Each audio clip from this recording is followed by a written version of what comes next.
मुख्यमंत्री डॉक्टर मोहन यादव की अध्यक्षता में मंगलवार को मंत्रालय में कैबिनेट की बैठक आयोजित की गई है। बैठक के बाद मंत्री कैलाश विजयवर्गीय ने प्रेस कॉन्फ्रेंस कर कैबिनेट में लिए गए फैसलों की जानकारी दी।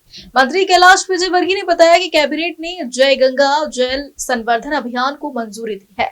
यह अभियान 30 मार्च से 30 जून तक आयोजित किया जाएगा। इसका मुख्य उद्देश्य प्रदेश की सभी वाटर बॉडी का संवर्धन करना और जल संरक्षण को बढ़ावा देना है। सरकार लोगों को वाटर रिचार्जिंग के लिए प्रोत्साहित करेगी। डॉक्टर मोहन यादव जी की अध्यक्षता में जो बैठक हुई उसमें सबसे पहले माननीय मुख्यमंत्री जी को कैबिनेट के सभी सदस्यों ने बधाई दी, धन्यवाद दिया कि जिस तरीके से जीआईएस हुई है और एक माननीय प्रधानमंत्री जी और गृह मंत्री जी के आशीर्वाद से जो एक बड़ा इन्वेस्टमेंट का कमिटमेंट हुआ है, लगभग 30,77,000 करोड़, और उसमें माननीय मुख्यमंत्री जी ने पूरे प्रदेश में रोड शो किए, विदेश में जाकर जर्मनी में, इंग्लैंड में, और वहां के प्रतिनिधि भी आए। ये जो सरकार की जो मेहनत है उसका परिणाम है कि जीआईएस में बहुत बड़ा इन्वेस्टमेंट आया है। उद्योग विभाग ने लगभग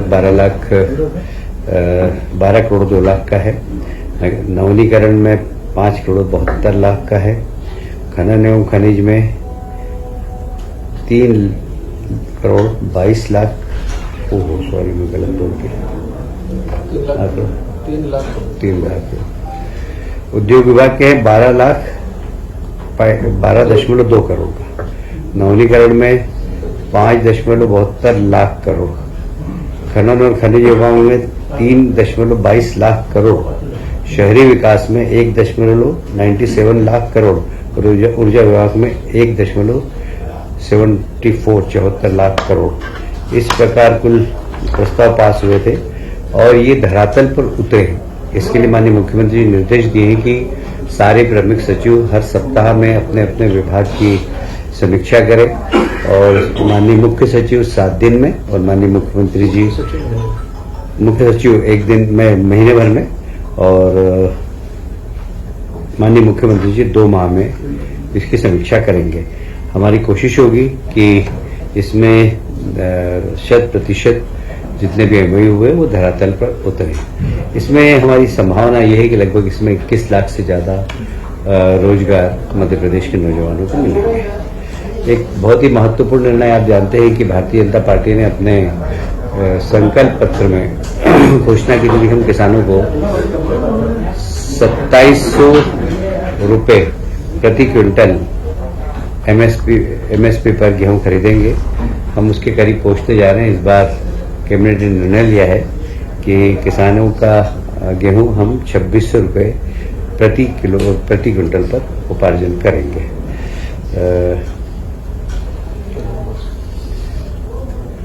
उपार्जन कार्य 15 मार्च से प्रारंभ हो जाएगा। उसी प्रकार धान उपार्जन, हमारे यहाँ धान 3-4 जिलों में बहुत अच्छी होती है, तो उनको भी 4,000 प्रति माह प्रोत्साहन राशि प्रति हेक्टेयर जी प्रति हेक्टर दी जाएगी। एक 16वें वित्त आयोग के प्रतिनिधि प्रदेश में आ रहे हैं। आज ही 1-2 प्रतिनिधि आ गए हैं। 6 मार्च को 10 बजे कुशाभाऊ ठाकरे कन्वेंशन सेंटर में 16वें वित्त आयोग के साथ सरकार का प्रस्तुतिकरण भी होगा। उसमें माननीय सभी मंत्रीगण उपस्थित रहेंगे। कल यानी कि 5 मार्च को वित्त आयोग के प्रतिनिधि माननीय मुख्यमंत्री जी के निवास पर डिनर करेंगे। एक बहुत महत्वपूर्ण कार्यक्रम और माननीय मुख्यमंत्री जी का बहुत ही प्रिय कार्यक्रम है जय गंगा जल संवर्धन अभियान। पिछले वर्ष भी इसमें काफी सफलता मिली थी। इस बार भी 30 मार्च से 30 जून तक आयोजित होगा। संपूर्ण प्रदेश में जितनी भी हमारी वाटर बॉडीज है, जल संरचना है, उनका संवर्धन करना और पानी को जब जितनी भी वाटर बॉडीज है उनको संभालना इसका मुख्य उद्देश्य है। और इसी के साथ साथ वाटर रिचार्जिंग के लिए भी हम लोगों को प्रोत्साहित करेंगे। अभियान कब से? 30 मार्च से 30 जून। 30 मार्च से 30 जून ये अभियान चलेगा। विक्रम उत्सव अभी प्रारंभ हो गया है उज्जैन में 26 फरवरी से 30 मार्च का आयोजन होगा। इसमें 30 मार्च को गुड़ी पड़वा भी है और गुड़ी पड़वा आप जानते हैं कि भारतीय कैलेंडर का प्रथम दिन है और मध्य प्रदेश की सरकार उसे मनाती है और जनता से भी आग्रह है कि इस गुड़ी पड़वा के पर्व को धूमधाम से मनाएं, जिससे हमारे आने वाली पीढ़ी को ये पता हो कि भारतीय कैलेंडर वर्ष गुड़ी पड़वा से प्रारंभ होता है।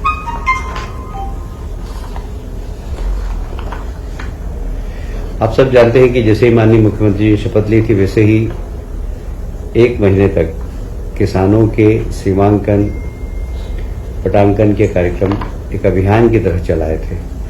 अब इसको पूरे को डिजिटलाइजेशन कर रहे हैं और इसीलिए आज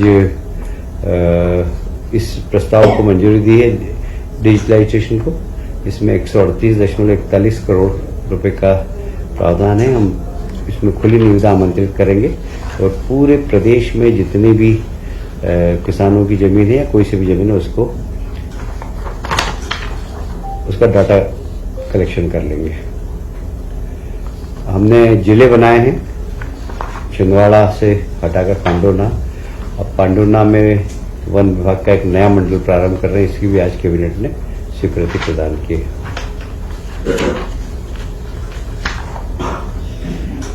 आप सभी जानते हैं कि माननीय प्रधानमंत्री जी हमेशा एक बात कहते हैं कि बच्चे उनका जो बच्चा होता है आंगनवाड़ी का, उसकी जो बचपन के दिन होते हैं 1000 और वो आंगनवाड़ी में पढ़ता है। वहां पर ही अगर उसको संस्कार दे दिए जाए, अच्छी खिलाई पिलाई कर दी जाए, तो वह एक अपने जीवन में अच्छा बनता है। तो आज एक निर्णय लिया गया है कि आंगनवाड़ी की जितने भी कार्यकर्ता हैं उन कार्यकर्ताओं को प्रशिक्षण देने का, और उस प्रशिक्षण के माध्यम से वे बच्चे जो छोटे हैं उन्हें सामान्य ज्ञान देना, शिक्षा के प्रति उनकी रुचि पैदा करना। तो इन सब के लिए आंगनवाड़ी कार्यकर्ताओं को एक प्रशिक्षण देकर उनके एक दृष्टिकोण बनाएंगे कि इन बच्चों का किस प्रकार विकास करना चाहिए, क्योंकि आंगनवाड़ी कार्यकर्ता उसको एक सरकारी नौकरी की तरह नहीं करे, इस प्रकार करे कि हमारे बच्चे और हमें इन्हें संस्कार देना और हमें शिक्षा के प्रति आकर्षित भी करना है। तो वहाँ पर बच्चों के जो छोटे छोटे खेल होते हैं वो भी, और यह केंद्र प्रवर्तित आंगनवाड़ी पोषण 2.0 योजना के अंतर्गत पोषण भी और पढ़ाई भी, इसके अंतर्गत इस कार्यक्रम को लिया गया है। इसमें परियोजना विकास अधिकारी और T3 जो कार्यकर्ता है उन सबको मास्टर टीचर बनाना, ये इसका उद्देश्य हो गया। TNCP का एक एक्ट था, क्या वो विधानसभा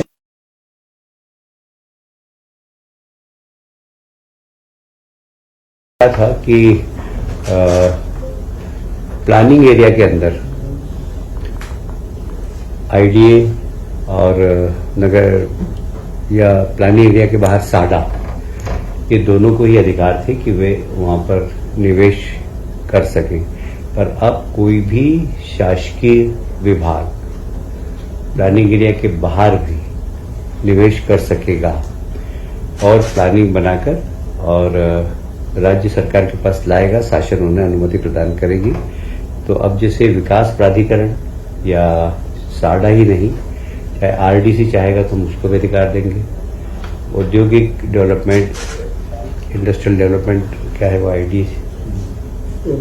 MPRDC, वो अगर चाहेगा कहीं पर हम उनको भी परमिशन देंगे। पर छोटे प्रोजेक्ट नहीं, बड़े प्रोजेक्ट हो, कम से कम 500 करोड़ के प्रोजेक्ट हो कम से कम, तो वो अनुमति मांगेंगे तो हम उनको ये निवेश करने का अधिकार देंगे।